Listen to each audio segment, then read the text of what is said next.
Halo Bonsai, ketemu lagi di Nisapedia. Kali ini saya pengen membahas nih, sering nggak sih kita dibilang kok hamil tapi perutnya kecil?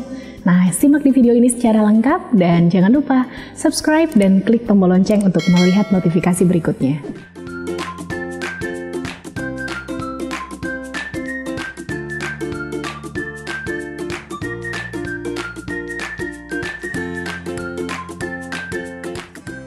Bonsai, pernah nggak sih selama hamil ini terus ada yang negur, kamu hamil, kok perutnya kecil banget? Di sini kita perlu membahas sebenarnya apa sih penyebab perut terlihat kecil. Perut yang terlihat kecil bisa jadi karena indeks massa tubuh bonsai di awal memang tidak besar. Jadi mungkin bisa terbilang underweight atau normal weight dengan persentase atau persentil yang lebih kecil. Nah, perut kecil sendiri memang berhubungan dengan beberapa kondisi. Contoh pada hamil awal, terutama di bawah 20 minggu, memang secara fisik bonsai tidak terlalu banyak berubah. Ukuran perut memang masih kecil, karena si dede bayinya sendiri juga masih kecil. Kemudian dari pertambahan berat badan. Pada kehamilan di bawah 14 minggu, biasanya bonsai akan mengalami periode mual muntah. Periode mual muntah ini akan menurunkan nafsu makan, sehingga asupan bonsai memang sangat terbatas dan dengan pola small frequent feeding, atau makan dengan porsi kecil tapi sering. Inilah yang juga menyebabkan pertumbuhan berat badan di trimester 1 memang tidak terlalu besar, sehingga ukuran kecil tidak masalah selama bayi yang dikandung dalam kondisi baik dan sehat. Perlu dievaluasi lebih ketat jika trimester kedua ataupun trimester ketiga. Saat trimester 2 atau 3, kadang-kadang perut kecil memang berhubungan dengan kekurangan cairan ketuban. Sehingga untuk menghindari kondisi seperti ini, cukupi asupan kebutuhan cairan harian, yaitu kurang lebih 2,5 sampai 3 liter. Sehingga ketuban si bayi akan baik dan cukup.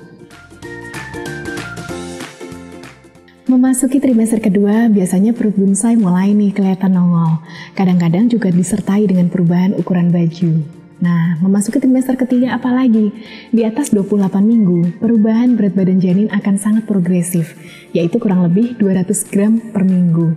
Tentu saja 200 gram per minggu ini sangat signifikan karena tidak hanya perubahan dari bayinya, tapi juga penambahan dari cairan ketuban dan juga volume dari plasenta sendiri. Besaran dari plasenta adalah 1/5 dari berat bayinya.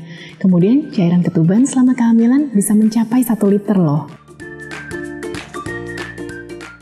Batasan dari ukuran perut sebenarnya tidak ada bonsai, karena ini kembali lagi tergantung dari indeks massa tubuh awal kita berapa. Jika bonsai yang underweight atau indeks massa tubuhnya di bawah 19, maka kenaikan yang disarankan kurang lebih 12-20 kg. Tapi kalau bonsai yang normal weight, maka kenaikan yang disarankan adalah 9-15 kg. Untuk bonsai yang overweight, mungkin perlu pembatasan kalori, karena disarankan maksimal kenaikan berat badannya hanya sekitar 9 kg. Nah, untuk postur sendiri tentunya akan berlainan kan? Jadi bonsai, nggak usah mikirin dan pusing-pusing tentang ukuran perut ya. Selama bayinya bagus, perkembangannya sesuai, nggak ada yang perlu dikhawatirin. Jika bahasan tadi tentang besarnya perut, kadang-kadang pertanyaan selanjutnya adalah gimana nih kalau perutnya kenceng atau terasa mengeras? Nah, mengeras ini bisa jadi memang karena si bayi ini sudah berkembang dengan pesat dan biasa terjadi pada trimester ketiga yang disebut dengan kontraksi palsu atau Braxton Hicks. Kontraksi palsu adalah kontraksi atau kita merasakan seperti kenceng di seluruh permukaan perut, tapi sifatnya hilang timbul, jadi bukan yang teratur. Bonsai perlu waspada jika timbulnya teratur, karena bisa jadi ini menjadi awal mula dari persalinan prematur. Diskusikan dengan dokter yang menangani jika bonsai mengalami ini ya. Kesimpulannya, ukuran perut nggak perlu bonsai risaukan ya. Selama perkembangan bayinya bagus, maka bonsai tidak perlu mengkhawatirkan soal ukuran perut ini.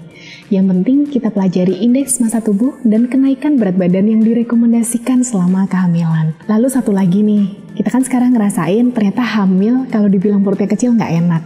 Jadi ini juga sama, kalau kita lagi nggak hamil nanti, atau kita bisa sampaikan pada orang-orang hamil yang di sekitar kita, mari saling mendukung dan mari berkata baik.